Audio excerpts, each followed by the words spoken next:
23. So try to hear. We will take one verse after the other. Yatropamarate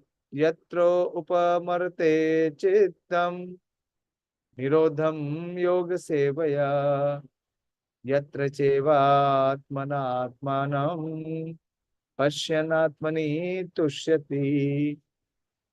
Okay, here. Sukham ātyantikaṁ yatat buddhi-grāhyam atīndriyam vetti yatra na caivāyaṁ sthitaś calati tattvataḥ yam labdhvā cāparaṁ lābhaṁ manyate nādhikaṁ tataḥ yasmin sthito na duḥkhena guruṇāpi vicālyate tam vidyād duḥkha-saṁyoga yoga-saṁjñitam. It's a long verse. So it gives the experience of a successful yogi. One who is a successful yogi, who has been able to discipline his mind. One who is able to regulate and control his mind.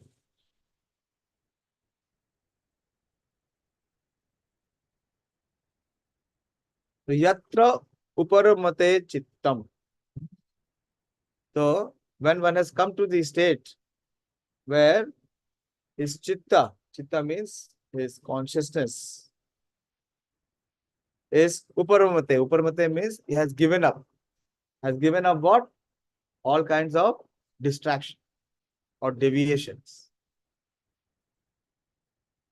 And he has come to the stage of niruddhaṁ. So niruddhaṁ is the stage of mind. So there are various stages of mind. This is compared in the Patanjali Sutra, that when a practitioner tries to control the mind, there are 5 stages. So amongst the 5 stages, there is one stage which is called nirodha. Like in the previous verse, and the practice was mentioned, I think, in the 11th and 12th verse. In the 12th verse, it is mentioned, tatra ekagram manaha. So one stage is ekagra manaha. And even advanced stage is the stage of nirodha, when the mind is completely concentrated. That's called nirodha. So we will discuss that today. We will discuss what is ekagra state and what is nirodha state. So here the yogi has advanced. It's very difficult to be ekagra. Why? Because the mind is chanchala. But here, what Krishna is saying, that the flickering situation of the mind has been substituted by the concentration. That is very, very advanced. So such a stage, nirodha yoga-sevayā. So by his practice, he has come to the stage of nirodha, that the mind is completely concentrated.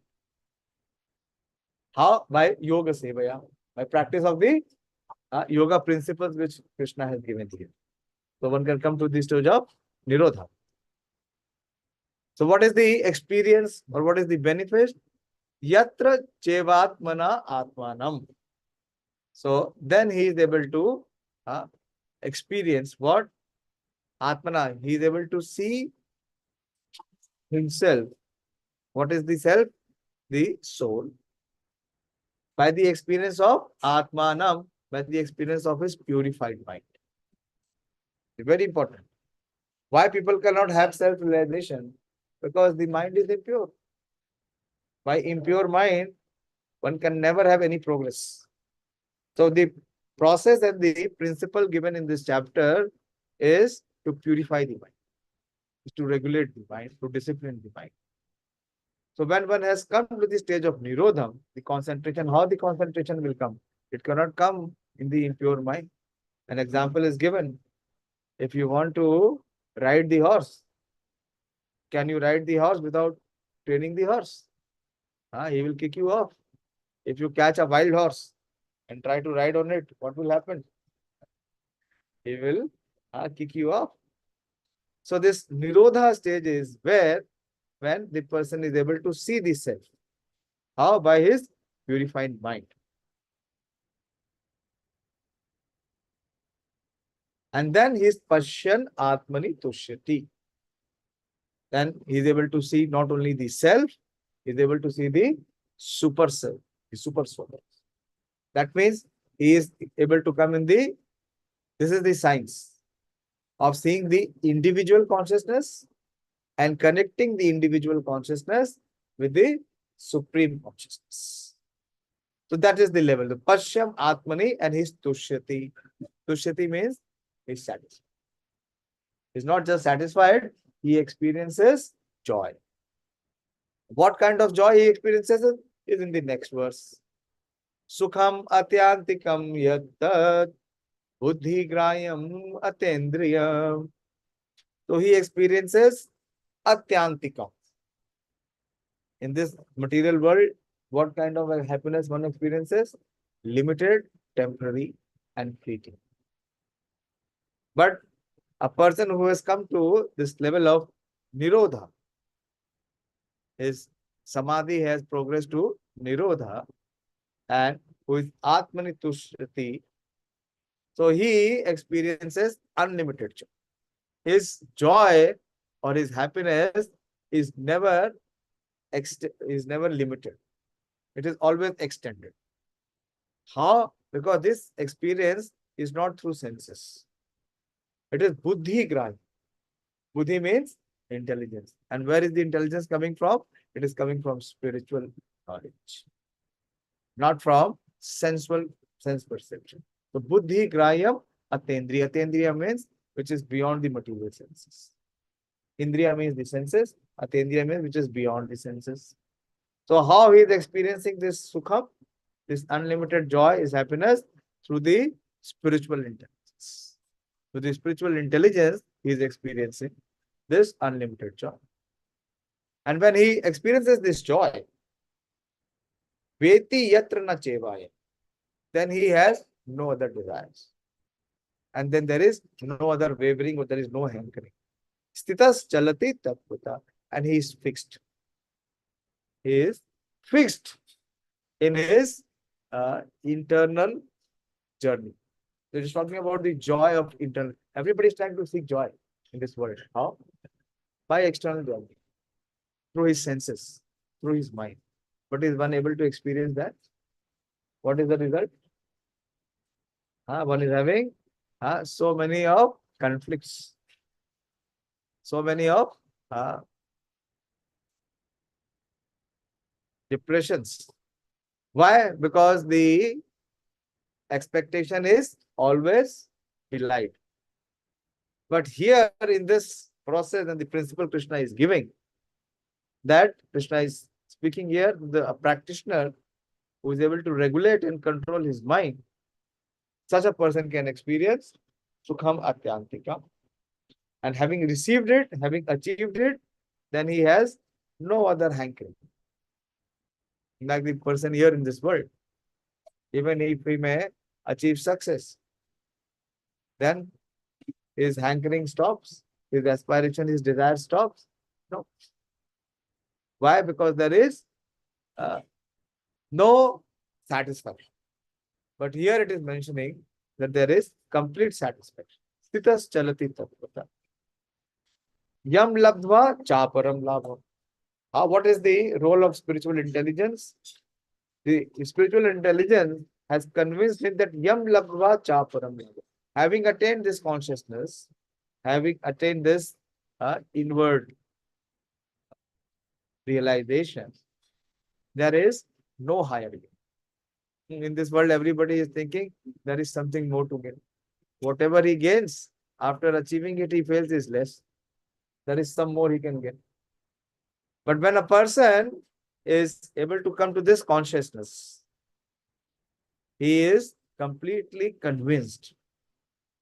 He has realized that there is nothing else in this world to achieve outside. Yam labdhvā cāparaṁ lābhaṁ. Manyate nādhikaṁ tataḥ. So he is not interested in any other game. Why? Because he is experiencing the highest joy. Yasmin sthito na duḥkhena. And when he is situated in such a platform, there is complete cessation of miseries. Two aspects. There is complete liberation from the misery. There is no misery. Why? Because he is experiencing unlimited joy. When can one experience joy? When there is no suffering. If there is a tinge of suffering, where is the question of joy? So, yasmin sthito na duḥkhena. When one is situated in this consciousness of knowing himself to be the soul and having his connection with the super soul. So when he has come to this realization, there is no duḥkhena. And guruṇāpi vicālyate, and he is never distracted or deviated. Tam vidyāt duḥkha-saṁyoga. This is the highest knowledge. So Krishna is saying that you must know tam vidyāt duḥkha-saṁyoga. So this will terminate all kind of miseries existing in this material world. And viyogam. So there will be viyog from dukkha. And samyoga, yoga-saṁjñitam. So you will always be in trance. Okay. To some extent, I have tried to explain. If you are attentively hearing, of course, by Krishna's blessing, you will get some aspirations, some understanding, and most importantly, appreciation. Very few, very fortunate people can have the appreciation to what Krishna is speaking. Why? Because most of the people are in which level of consciousness? Not in the human level. So let us see the translation. It's a long translation. So in the state of perfection called trance or samadhi. So this is talking about the stage of perfection, from practice to perfection. In the stage of perfection called trance or samadhi, one's mind is completely restrained from material mental activities by practice of yoga.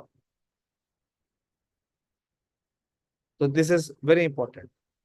The mind is, as I said, is always restless, and the mind is always deviating and distracting us. But he has gone past that situation. This perfection is characterized by one's ability to see the self by the pure mind and to relish and rejoice in the self. The self means the soul, and the self also means the super soul. So the self-realization has many levels. So the first level of self-realization is that I am not this body. I am spirit soul. But that is not sufficient. This is what? This is only information. But what we lack is the realization. Then, if we are spirit soul, then further one comes to realize that the spirit soul is eternal. And the body is temporary. So where we should focus? On the eternal or on the temporary? Huh? Temporary? This is what the world does.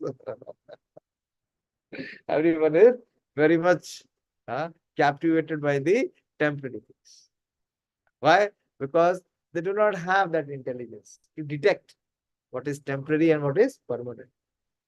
So here, Krishna is saying that they rejoice in the self. The self is eternal.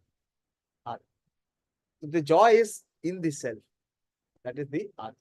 So unless one comes to that platform, how can one experience? If one remains on the temporary platform, what he will experience? Suffering. Suffering. So we are planting the seed of our suffering. And when the crop is ripe, we are complaining. So when one comes to this platform of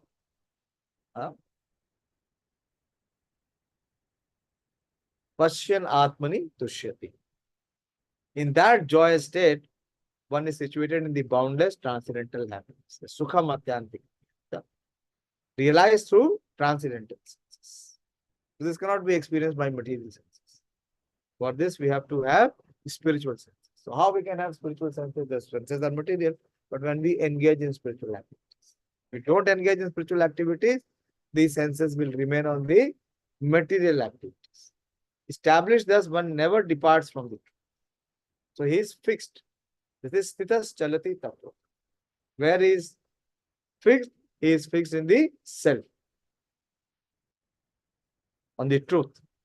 Upon gaining this, I think there is no greater gain. That is yam labdhvā cāparaṁ lābhaṁ.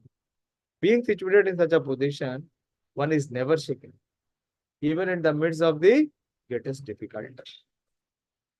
Yasmin sthito na duḥkhena. This indeed is actual freedom from all miseries arising from material. So actually, Bhagavad Gita is the only book which gives us both the aspects. How to be completely free from all miseries and how to actually enter into the unknown state. By the time one will realize, his life will be over. Let us see the purport. It's a long purport. Let us see if we can complete the purport. We will go. Oh, it's a big purport. 2 pages. We'll go line by line. So by practice of yoga, what is the principle and process which Krishna has defined so far? Okay. One becomes gradually detached from material concepts. This is the primary characteristics of yoga. This is primary. That one leaves the temporary and one comes to the permanent. This is the primary characteristic of yoga principle. And after this, one becomes situated in trance or samadhi, which means that a yogi realizes the super soul through transcendental mind and intelligence. So, through material mind and intelligence, one cannot come to the perfection stage. So, what one has to do? One has to purify the mind. What does it mean to purify the mind? Is to spiritualize it. And how we can spiritualize the mind? May I ask? Our mind is material. Our intelligence is also material. So how we can spiritualize the mind and intelligence? Yeah, Prabhupada is mentioning here that he realizes the super soul through transcendental mind and intelligence. So how this mind and intelligence can come to become transcendental? Any conception?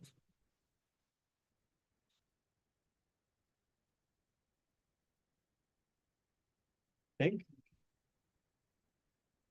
Online you can also answer. You can participate. Because here one can realize the super soul only through the transcendental mind and intelligence, not through material mind and intelligence. Matter cannot see the spirit. Can the matter see the spirit or experience the spirit? No. But we have material mind and intelligence only. So how this possibility can come true?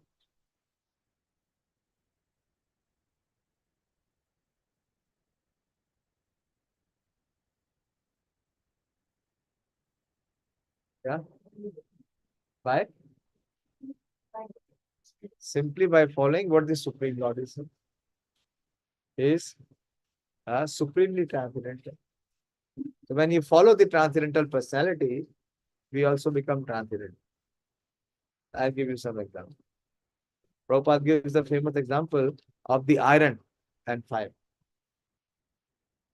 The iron, when it is put in fire, does it remain iron? You catch the iron, what you will have to do? You will burn your hand. Why? Because the iron has acquired the properties of fire. Isn't it?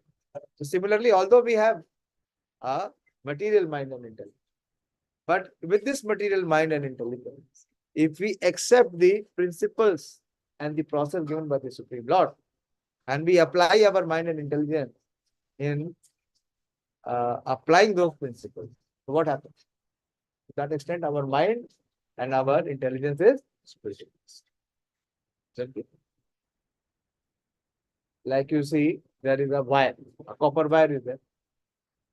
But as soon as the electricity is passed through that, what happens? It becomes electrified. Isn't it? But if you switch off, then what happens? There is no current. So similarly, this transformation happens when we accept the transcendental principles. To the extent we apply the transcendental principles, to the extent we apply the spiritual principles, to that extent we spiritualize our mind and our intelligence. And with the spiritualized mind and intelligence, we can perceive the spiritual.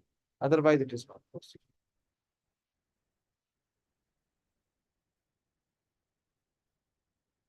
So Prabhupada is saying here that the yogi realizes the super soul through transcendental mind and intelligence without any of the misgivings of identifying the self with the super self.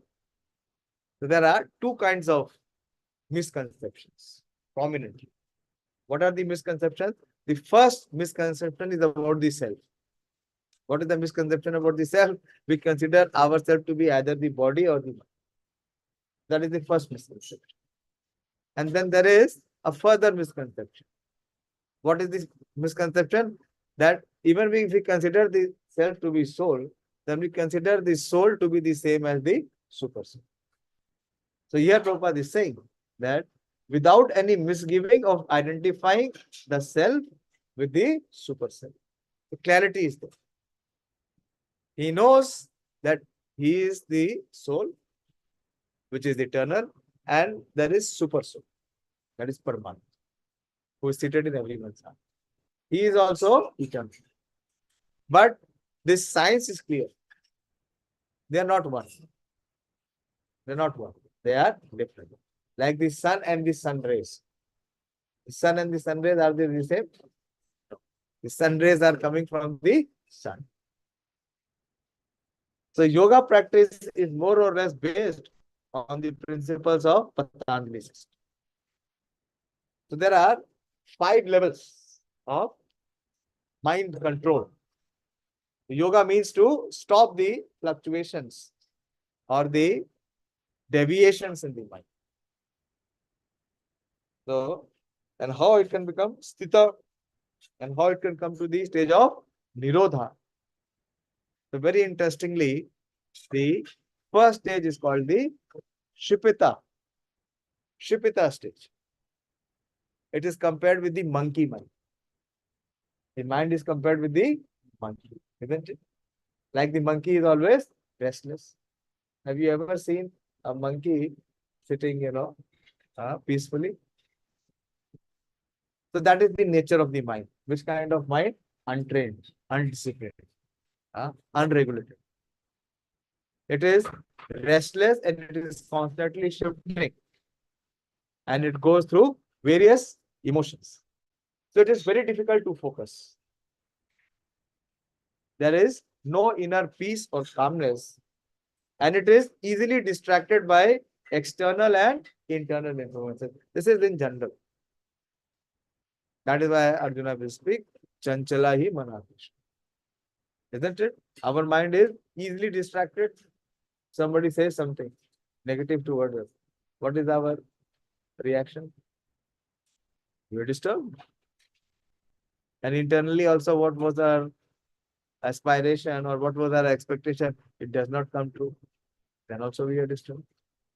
So it is in such a situation where it is very easily controlled by external and internal disturbances and influences. So which kind of mind is called? The monkey mind. Shakita. The yogi does not have this kind of mind.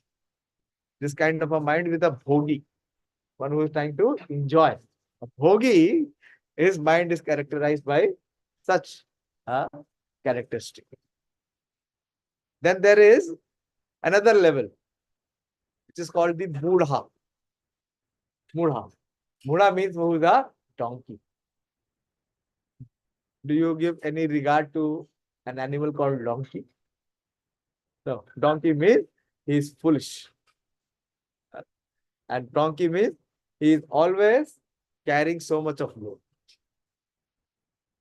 So the mind, which is having lack of purpose in life, it does not have been able to find what is the real purpose of life. who is always into mental fatigue. Like a donkey is always into fatigue. Why? Because he is carrying so much of load. And why he has to carry load? Because he thinks that if he does not carry load, he will not get the grass. Is it necessary for him to carry the load to get the grass? The grass is already there. So he is such a foolish. So similarly, the donkey mind is who is always into imagination. And he is always into lack of purpose of life, and he experiences so much of depression and mental fatigue and sadness and hopelessness. So now mostly you will find either the monkey kind of mind people or you will find the donkey kind of mind people. But there is a stage higher, which is better, which is called the vikshipta. Vikshipta. It is not compared to monkey or donkey, which are considered to be abominable. It is compared to butterfly mind. When you say butterfly, what it comes? It looks beautiful. What is the beauty? That it is more focused. It is less distracted than the shipita and the bull. It is not like donkey and monkey. There is a momentarily stillness. Like the butterfly, when it is extracting the nectar from the flowers. So it is still. But it is not able to go further. So it is more focused than the other two. There is momentarily stillness, but it is not sufficient. One cannot enter into the inner silence or inner peace. That is vikshipta. And the fourth level is called the ekagraha. We saw in the verse here.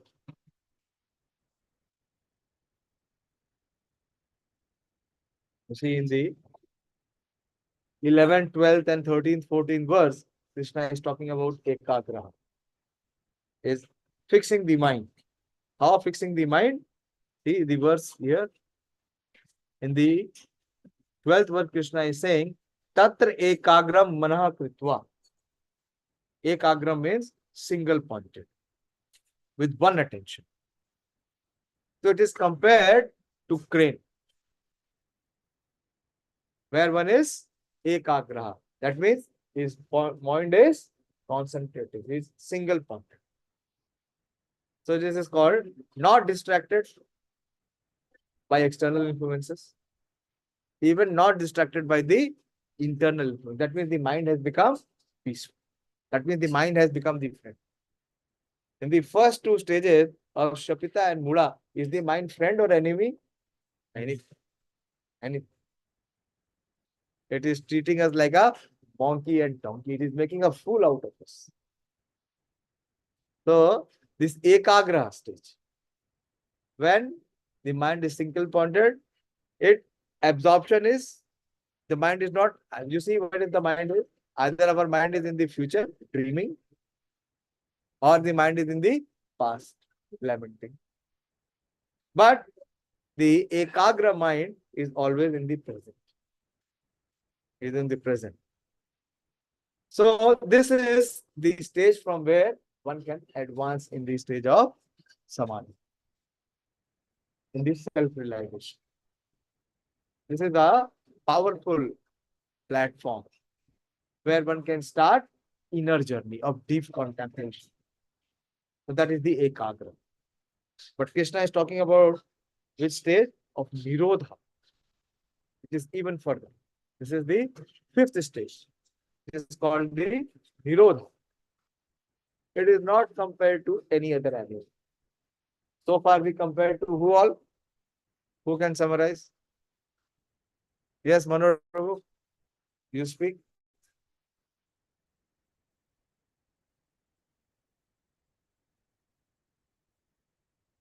Unmute and speak. Have you returned or you are still in Tripura? Prabhuji, tomorrow morning I am returning. Okay, no problem. Tomorrow morning, why Saturday, Sunday you can stay? Anyway. Yeah, what was the first level?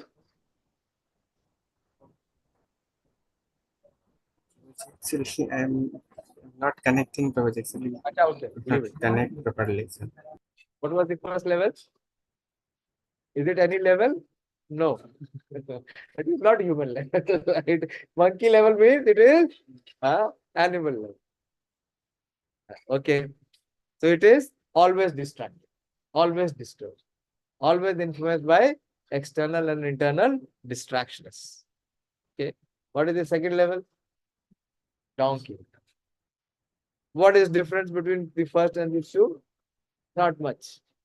Not much. The other is always into hopeless condition.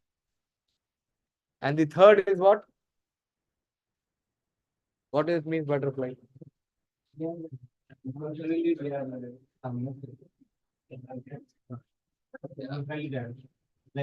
who can be compared to this momentarily butterfly mind?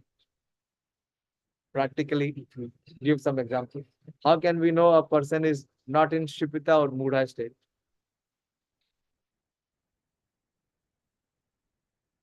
How one is not in Shipita and Mudha state, but he is in the Vikshipta state.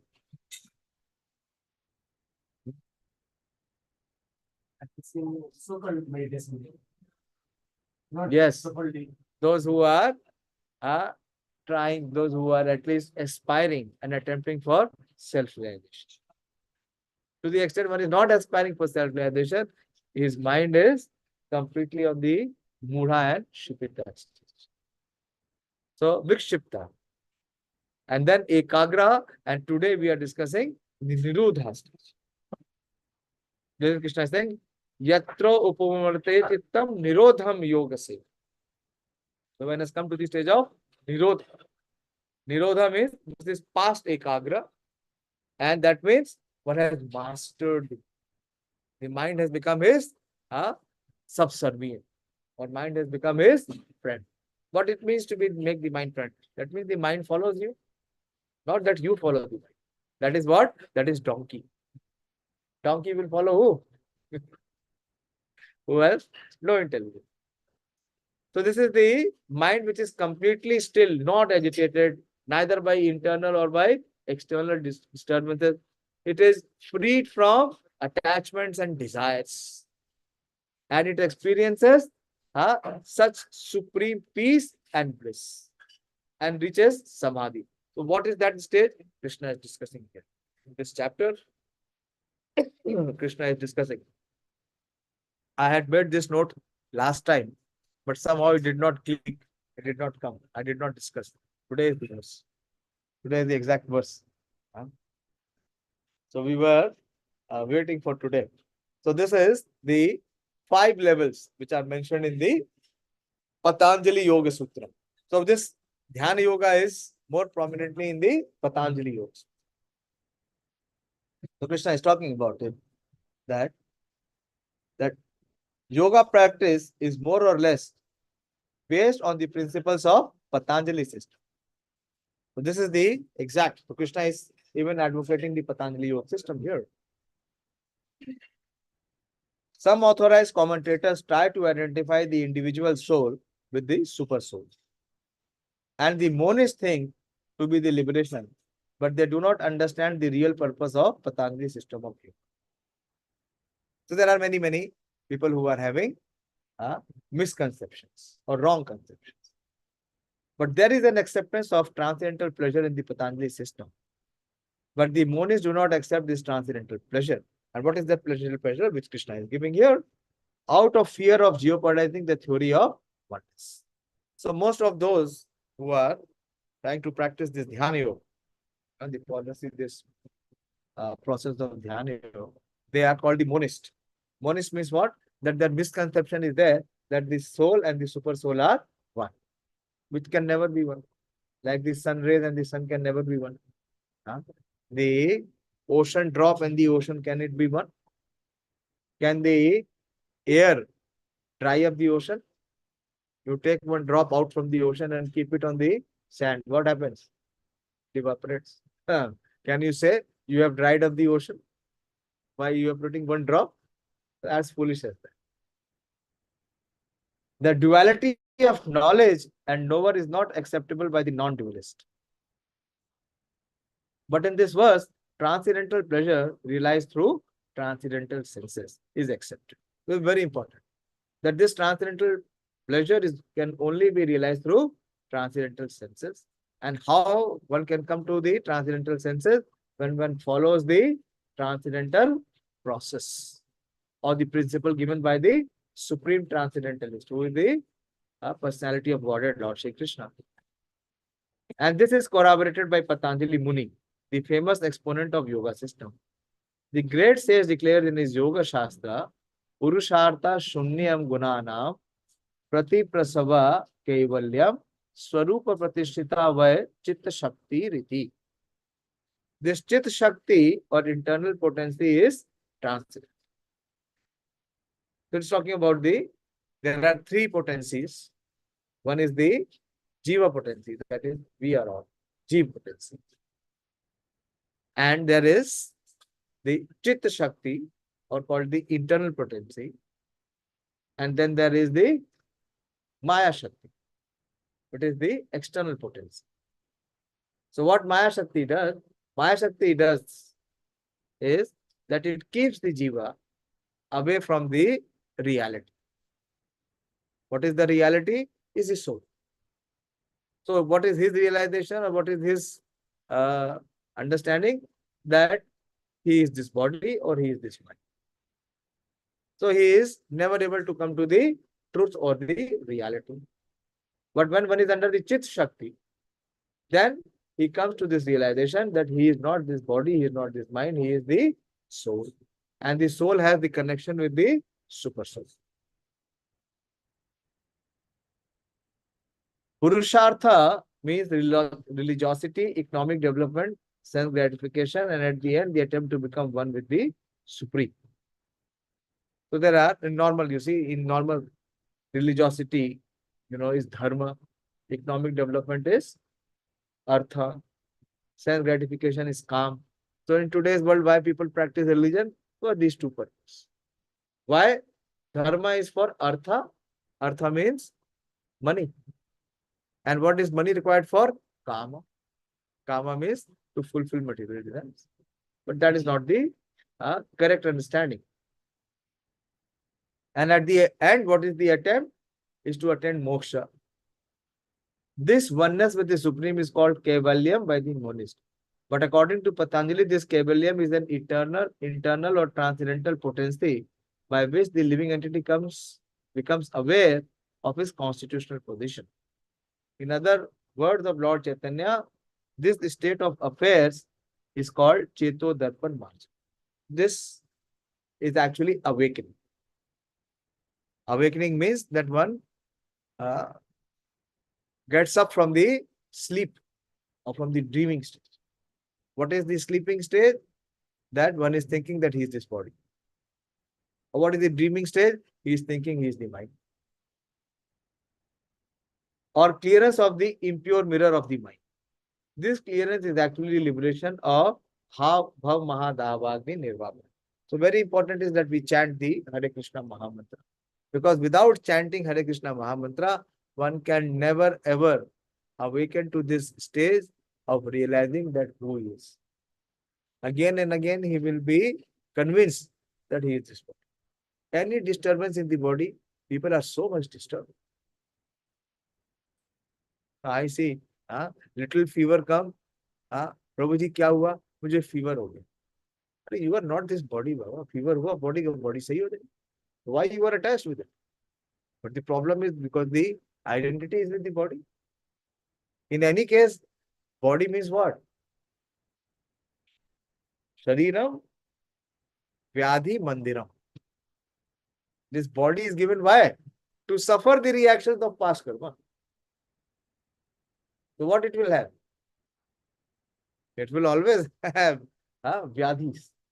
Krishna says, Janma Mrityu Jara Vyadhi. So this is the storehouse of Vyadhi. Why you are getting so much disturbed? But why? Because this knowledge is not there. The attachment is not there. So how to become aware, how to have that awakening, is to accept the process given by the Supreme Lord, the transcendentalist. So Prabhupada is mentioning here, is the Cheto-darpan-marjana, is the clearance of the impure mirror of the mind. What is the impure mirror of the mind? The wrong conceptions, the wrong impressions that we have in the mind. What are the wrong impressions and conceptions we have in the mind? That the body is meant to enjoy. This material world is meant for enjoying. So let me try. Let me enjoy. So like an example is given, if you see the mirror, why do we have the mirror? To be able to see ourselves. But if the mirror is coated with mud or with dust, can you see? What can you see?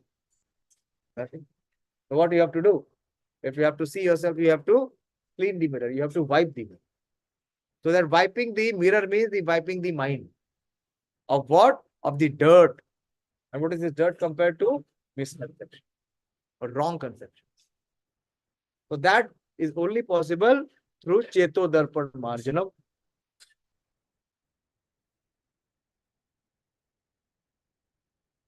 The clearance of the impure mirror of the mind. This clearance is actually liberation. Liberation means what? That mukti hitva anyatha rupam. Anyatha rupam is what? That I am boy, I am girl, I am husband, I am wife, I am son, I am father, or I am enjoyer, or I am proprietor, or I am PhD, or I am professor, oh, so on and so forth. But are you that? That is only a temporary designation. So when this misconception, that means the clear mirror is clean, then only you can see the image. If the mirror is unclean, what you will see? So that is, when the mirror is clean, it is actually liberation of bhava maha davagni nirvapana. Nirvana means cessation from all suffering. Also preliminary correspond to this principle in Bhagavatam 2:10. This is Whoa. Swarupena vyavasthiti. Prabhupada quotes the same definition. That mukti hitva anyatha rupam. So from all the false conception, one is liberated. That is what is mukti. And swarupena vyavasthiti means what is the swarup? Is the soul. And what it means to be the soul? That it has connection with the Supreme Soul. And what is that connection in regard to service? When one comes to this realization, Bhagavad Gita also confirms this situation in this verse. Yeah, very good. This is what Krishna is saying here. That is very good. It's a new realization for me. Give me the pen. There is no one, no problem. Hardly anyone to hear. But so much to yasmin sthito na duḥkhena guruṇāpi vicālyate. This is here. Yasmin sthito. This is liberation. Mukti. Where one is situated? In the constitutional. When one is situated in the constitutional position, yasmin sthito na duḥkhena. That means one is liberated. This is mukti. When one is properly situated. This is what Krishna was speaking in the last verse. Last verse he was saying that yukta iti uchyate tada. When he is well established or when he is properly situated. So what is that properly situated? Here, when one realizes that he is the soul.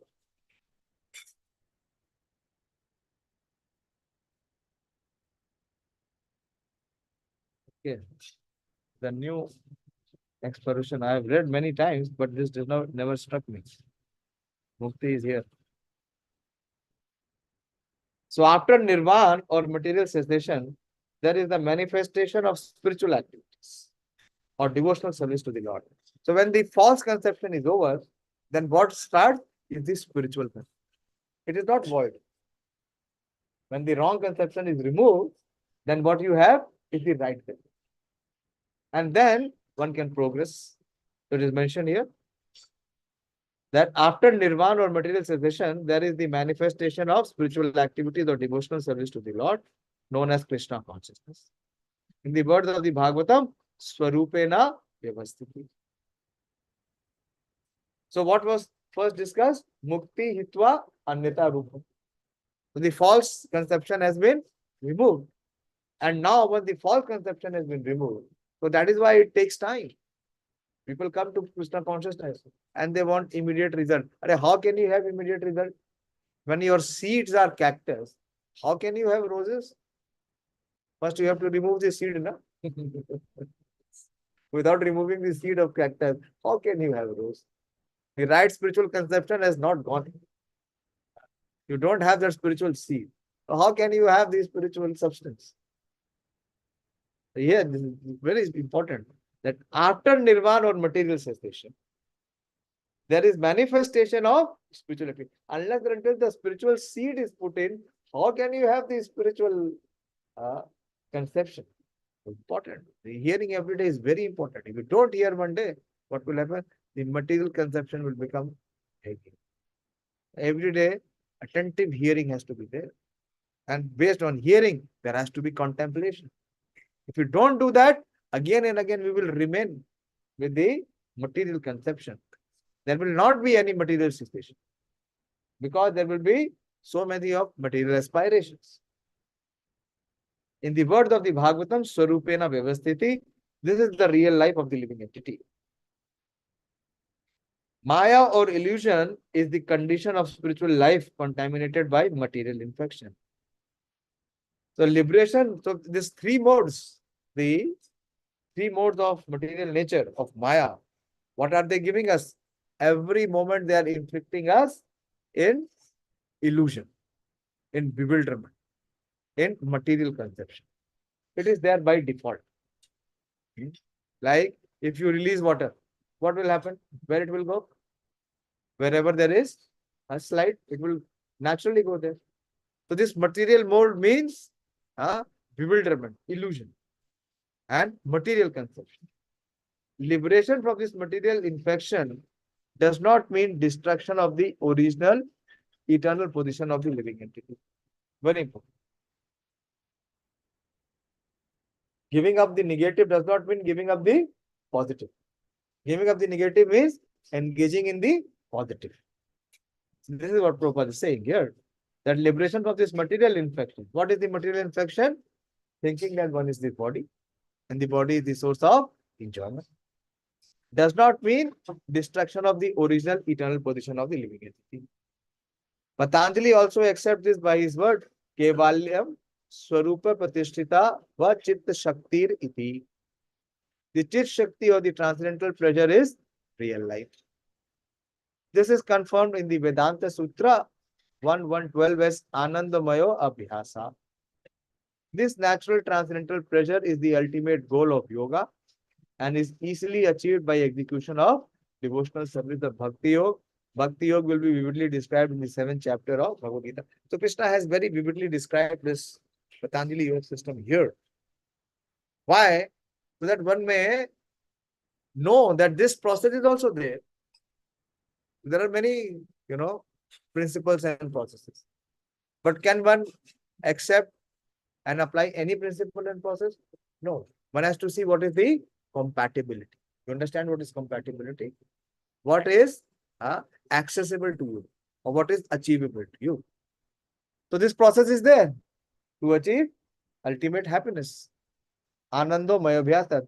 This natural transcendental pleasure is the ultimate goal of yoga and is easily achieved by execution of devotional service or.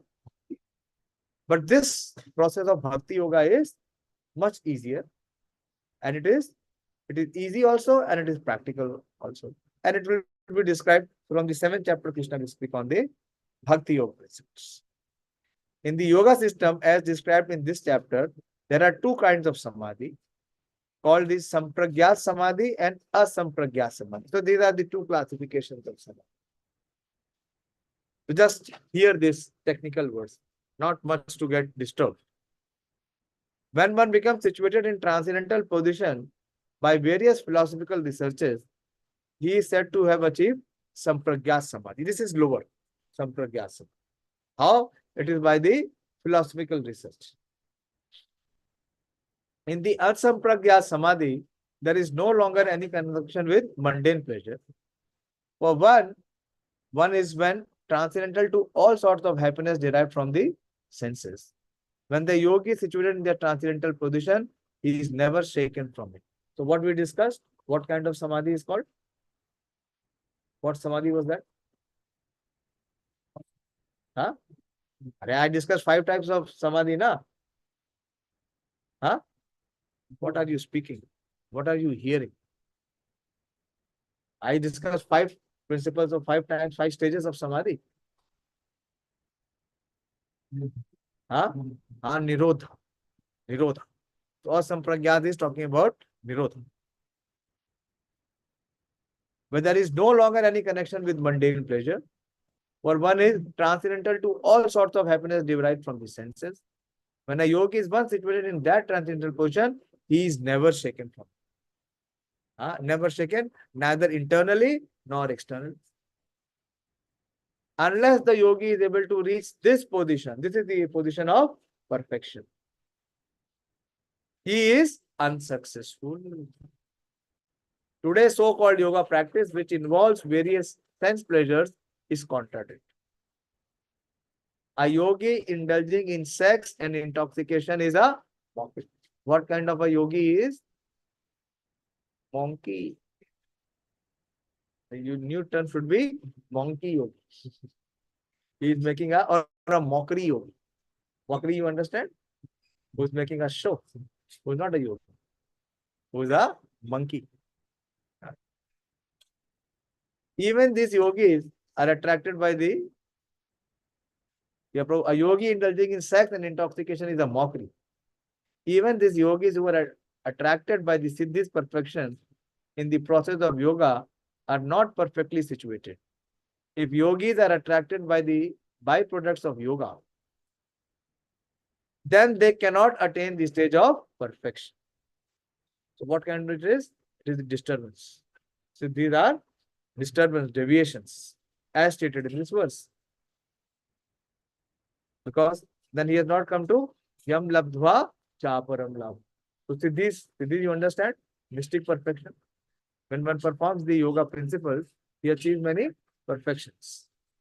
Anima, laghima, mahima, prapti. There are so many siddhis. So when one is attracted or one is deviated by the siddhi, that means he has not reached the stage of yam labdhvā cāparaṁ lābhaṁ. He is very much attracted or distracted by smaller gains. He has not come to that higher stage. Then they cannot attain the stage of perfection as stated in this verse. Person, therefore, indulging in the make-show practice of gymnastic feast or siddhish should know that the aim of yoga is lost in that. So yoga is not meant for either making the body stout and healthy. That is not yoga. That is what?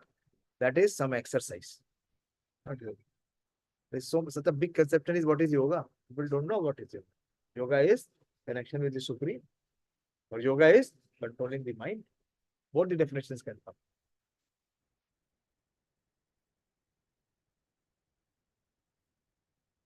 Or siddhi should know that the aim of yoga is lost. The best practice of yoga in this age is Krishna consciousness, which is not baffling.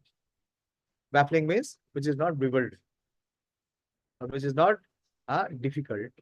A Krishna conscious person is so happy in his occupation that he does not aspire after any other happiness. There are many impediments, especially in the age of hypocrisy or practicing Hatha yoga, Dhyana yoga, and Jnana yoga. But there is no such problem in executing Karma yoga or Bhakti yoga. As long as the material body exists, one has to meet the demands of the body, namely eating, sleeping, defending, and mating. But a person who is in pure Bhakti yoga or Krishna consciousness does not arouse the senses while meeting the demands of the body. It's very important. It does not arouse the senses. That means it does not engage in sense gratification or sense enjoyment. Rather, he accepts the bare necessities of life, making the best use of a bad bargain and enjoys transcendental happiness in Krishna consciousness. He is callous towards incidental occurrences, such as accidents. This is what is called guruṇāpi vicālyate. So as long as one exists, These will be there. There will be disturbances, such as accidents. If you are practicing Krishna consciousness, don't think there will not be accidents. There will be accidents. There will be disease. This is what I discussed. There will be scarcity and even death.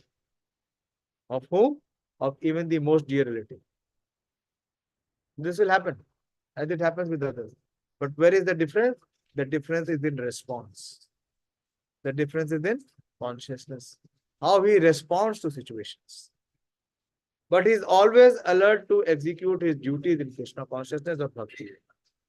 Accidents never deviate him from his duty. As stated in Bhagavad Gita 2.14, Agama apaino anityas tam titikshasva. So he knows what is temporary and what is permanent. So he is not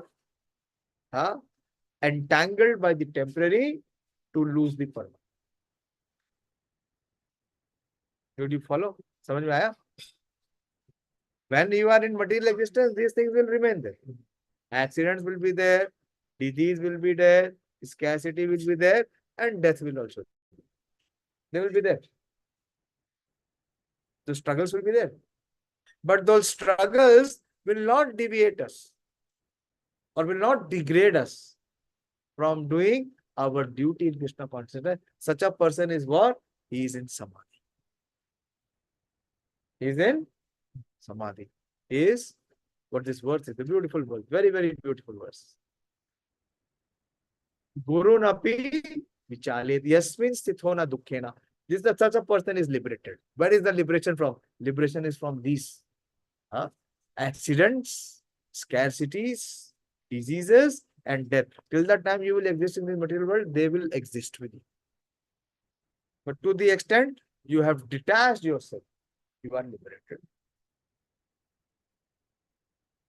Very beautiful verse.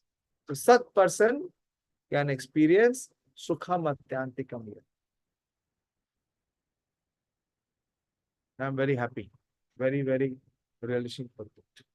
And very, very clearly guiding. This is what the gift, this is actually the gift of Srila Prabhupada. This transcendental ecstasies. Such a beautiful verse, but how to understand the verse without Prabhupada's purpose? He endures all such accidental occurrences because he knows that they come and go. This is called a spiritual consciousness. Material consciousness, he will be absorbed in the moment of routine. This is what I have seen in my life also. I remember when I was admitted to AIMS once. I had a long sickness. And I saw, one young girl was there in front of me, the bed. One of her limb was amputated. She was only crying and crying. Yes, it is there. It is an accident. It is a scarcity. But she and her parents were also just crying. And by crying, can you get the limb back? But the absorption was so heavy. So this is what he endured, that in all such accidental occurrences, because he knows that they will come and go. I have seen one of our Maharaj. His own as Bhakti Raghav Maharaj. Maharaj was in Mayapur. And when there was attack in our Mayapur temple, one of his limb has been cut by those attackers, those extremists. They cut his limb. Maharaj walks on the sticks. But he is preaching. He is the minister of Varnashram Dharma. Nothing happened. He is without one leg. In practicing Krishna consciousness, in trying to defend Mayapur, he gave the sacrifice of his limb. What happened? He's happily practicing and he's making so many more happy and experiencing the joy of Krishna consciousness. In this way, he achieves the highest perfection in yoga practice. This is what Krishna is giving. This process, and not only giving the process, but Krishna is also giving the experience. This is what you will achieve if you practice the principle and the process that I am recommended here. Hare Krishna. So I'll stop here. To some extent, we discussed. There can be many levels of discussion on this verse. Very, very beautiful verse. Yam labdhvā cāparaṁ lābhaṁ manyate nādhikaṁ. Yasmin sthito duḥkhena guruṇāpi vicālyate. Very beautiful. One has to come to this realization. How? By sincere practice. Practice makes a man perfect. Hare Krishna. Any question or any doubt from your side? You ask. Today we discussed how gradually from monkey and being donkey, if we can come to even the level of butterfly, then this human life is success. Otherwise, we remain a monkey and donkey and leave in next life to become one. Hare Krishna. Hello, online, is there any question? Pucho. Every hearing session should weed out our misconception, the material conception. Then there is actually, and some spiritual conception should come. And we should practice that. Then there is progress. Otherwise, there won't be any progress. There won't be any progress. The purpose of hearing is to become free from misconceptions.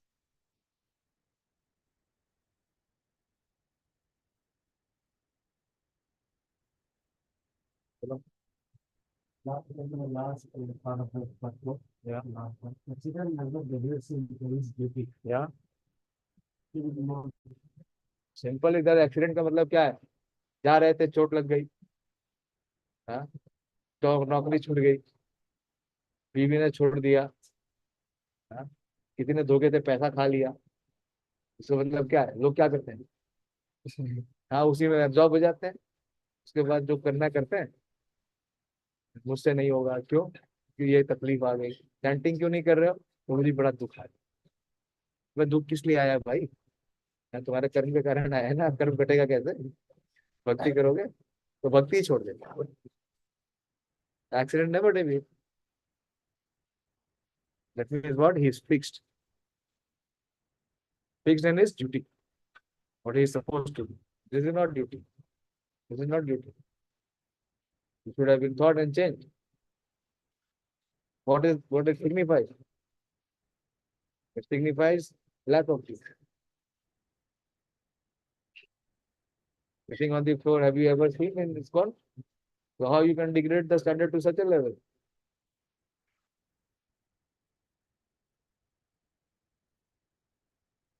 Only speaking and talking is not one thing. You have to actually put it into your consciousness. Yes. Sorry?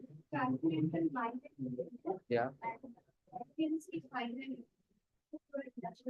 Simple है ना. अभी हमारा जो mind intelligence क्या है? Materialistic है. क्योंकि हमारा जो कंसेप्शन है वो क्या है? What is our conception? We are this body.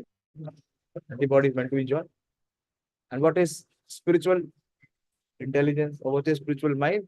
The mind which follows the spiritual principles. Except how? That is why we are teaching Bhagavad-gīta.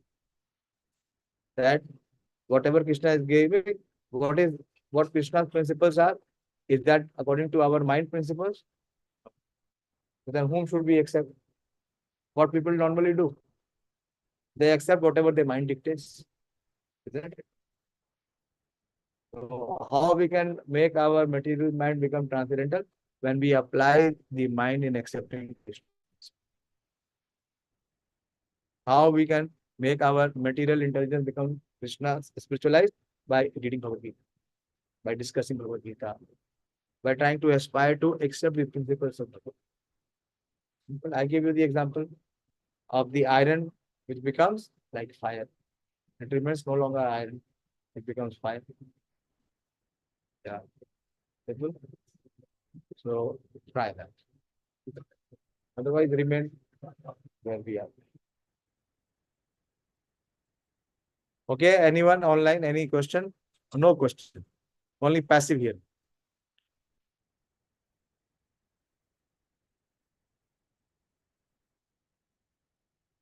Okay, there is no genuine question, so I'll stop here. Thank you very much.